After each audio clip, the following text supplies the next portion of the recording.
Vic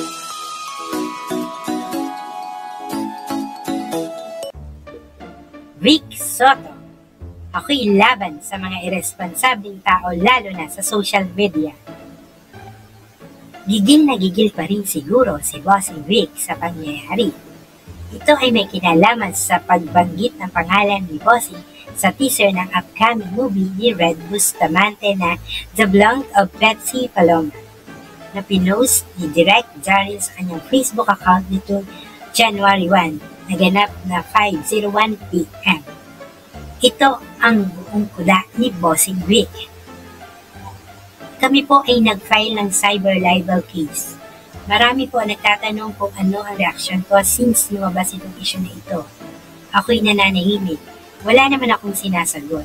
Sa mga taong nagtatanong sa aking mga kaibigan, pamilya, a lot of people have been asking me, ano reaksyon mo?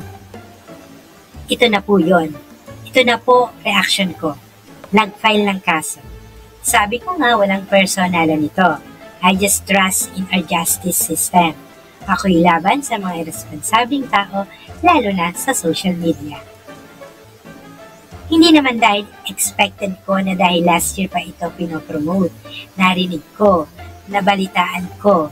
Alam nyo yung mga taong at tanong ninyo ay nasasagot yan ng aking lawyer na si Attorney Buco de la Cruz. Ay syempre full support ang aking wife, my children, my friends, and I think karamihan ng mga kababayan natin. Kasama ko sa labang ito. Sa ngayon, ginawa lang namin ang mga nararapat. Kung ano yung nararamdaman ko, ito na po yun. Nakasulat na lahat sa papel. Napirmahan ko na. Nakapag-oath taking na ako sa fiskal. Kung ano man po ang mangyayari sa susunod, yun po ang aabangan natin. Si Vic Soto ay isang komedyanteng artista, mga awit, kompositor, punong abala at producer mula sa Pilipinas. Tinatawag siya sa palayo na Bossing. Palagian siyang nakikita o makikita sa pinakamahabang na airing palabas sa telebisyon, ang Eat Bulaga.